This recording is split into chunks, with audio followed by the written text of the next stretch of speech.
どうもこんにちは、松田ひかるです。今まで動画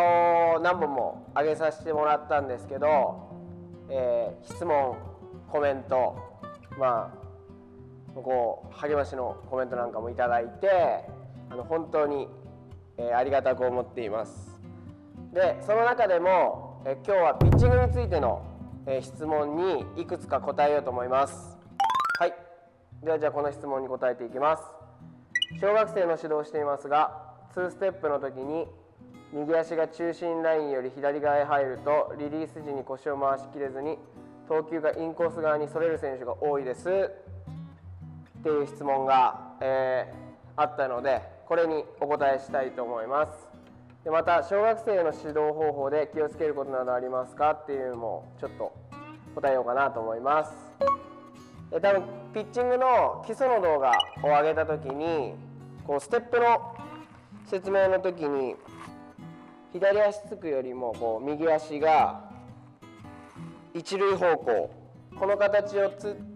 て着地してくださいって言ったことに対しての多分質問だと思うんですけど、こことここの距離をなんでこういう形を取ったかっていうと、下半身こっからひねる力を使うためにこの形を取ってくださいって言いました。で、小学生の場合は、下半身の力がやっぱり少ないと前に持ってきにくいっていうのはあると思います。ですが、こことここの距離、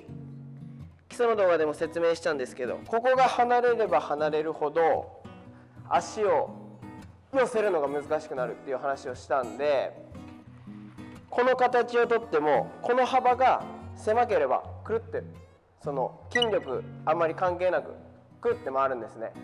なのでその腰が回らずにこっち側に抜けてしまう子には、このついてここの距離ですね、ここの距離が長いと、腰を寄せるのが難しくなるので、ついた時にここの距離を腰が回らない子はちょっと寄せてあげる。そうすると腰は回しやすくなると思います。あと、小学生の指導方法についてなんですけど、やっぱり、選手に充実感とか達成感っていうものを感じてもらって、ソフトボールが楽しいもんだっていうのを思ってやってもらえれば、長く続けたり、上達しようっていう気が起きたりすると思うので、そこを意識してもらったら、いいと思います。次の質問です。小学生が投げる時とかの肘への負担とかどうなのか知りたいですっていう質問いただきました。小学生ですね、投げる時の負担っていうのは、多分大人も子供もそんなに大きい違いはないと思います。ですが、基礎の時に説明したブラッシング、ここ接触動作がないと肘への負担大きくなってしまうので、小学生の頃からしっかりとブラッシングすることをまずは、覚えるといいと思います。あとは成長期が小学生の時には多分あると思うので、その時は、手の指とか足の指とかこういう末端から成長が始まるようなので、投げてる時にどうしても肘とこの腰骨が当たるタイミングっていう時期が来たりする子もいるみたいなので、その時はちょっと投げるのを、少なくするとか、ちょっと怪我にならないように、意識してもらうといいと思います。はい、じゃあ次の質問です。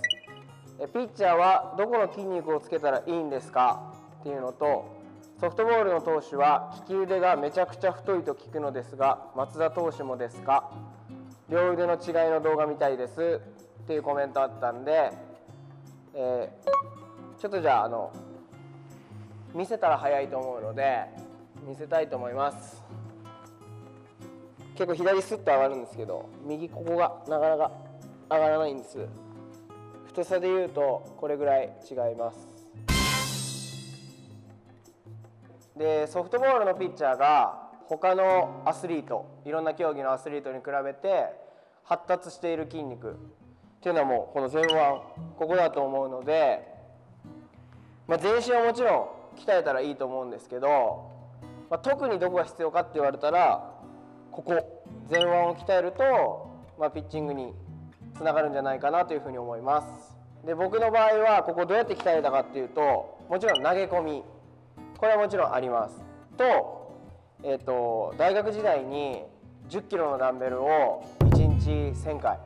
上げてました。これ本当です。こうやって1000回やってました。はい、続いての質問です。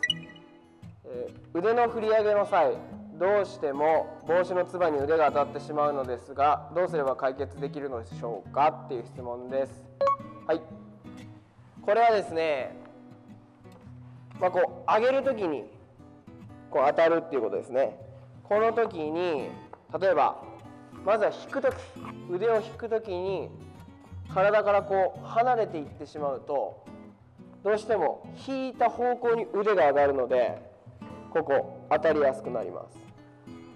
これをまっすぐ引いてやると腕がまっすぐ上がるのであまり当たりません。あとこの上げる時に肘が伸びてても実は帽子のつばに当たりやすくなるので、この時にトップ作って、このトップを作るまでここの時に肘をしっかり曲げてやると、帽子のつばに腕が当たらないと思います。ただやっぱり頭のそば腕通るっていうのはいいことなので、それは無理やりこう体から離してっていうよりは毎回当たってるぐらいの方が僕はいいと思います。続いての質問です。僕は2ステップなんですが、1歩目の着地から2歩目のステップ幅が広すぎてリリースの時に力が入りません。早く投げようとすればするほどステップ幅が広くなってしまいます。っていう質問ですね。これはですね、さっき腰を回すっていう、小学生の腰が回りにくいっていう話の時もしたんですけど、ステップ幅がこれどうしても広くなってしまうと下半身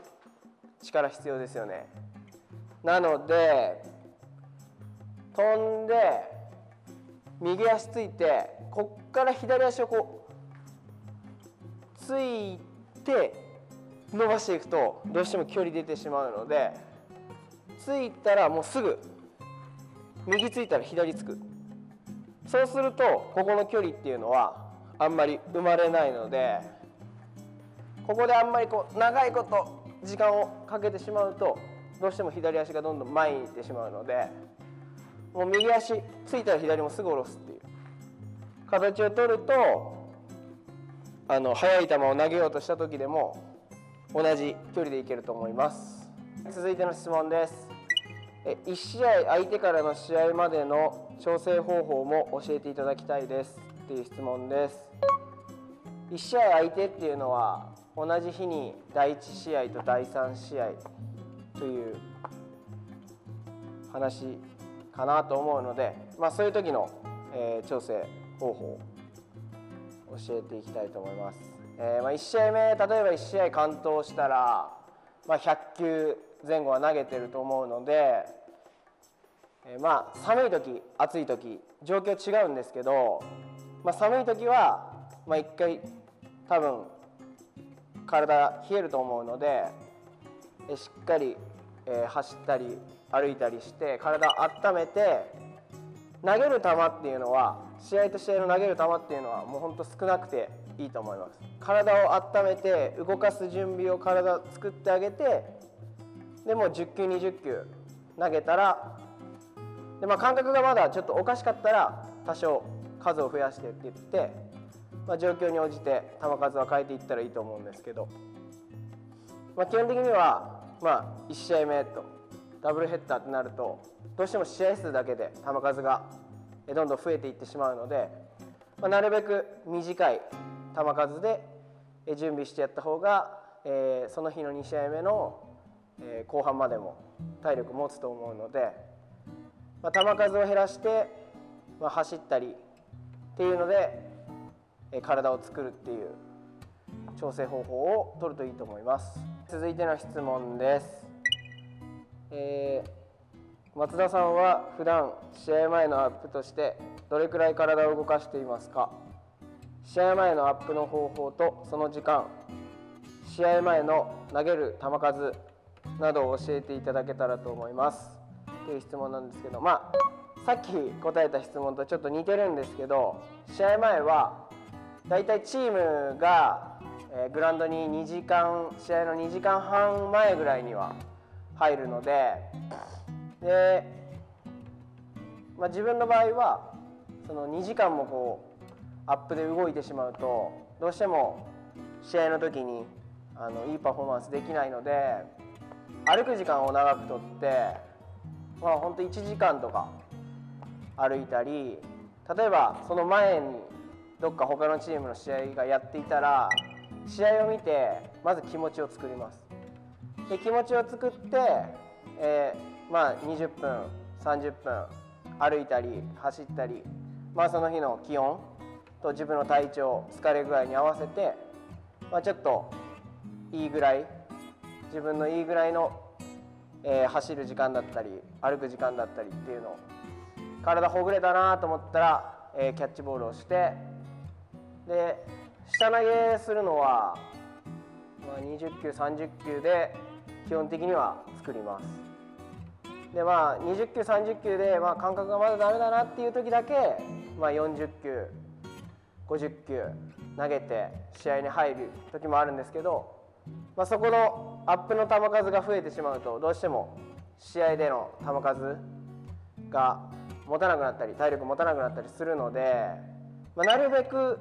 少ない球数で体を作って試合に向けて、準備をするっていう形をとっています。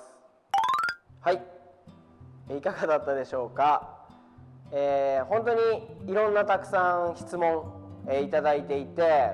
今回、答えた、質問以外にも実はいろんな質問をもらっていて、特に一番多かったのがブラッシングについてでした。でブラッシングについてはちょっともうここで喋っても、練習法なんかも紹介したいので、ちょっとグラウンドを使って一本の動画にまとめたいなっていうふうに思っているので、また近日中に、ブラッシングについての動画、また他の質問についての動画なんかも、作っていきたいと思っています。高評価、チャンネル登録の方よろしくお願いします。それではさよなら。ヒラキンソフトボール TV ではこれからもソフトボールの教科書となるような動画をどしどし配信していきます。皆さんからのたくさんのいいねお待ちしてます。チャンネル登録よろしくお願いします。Let's enjoy softball!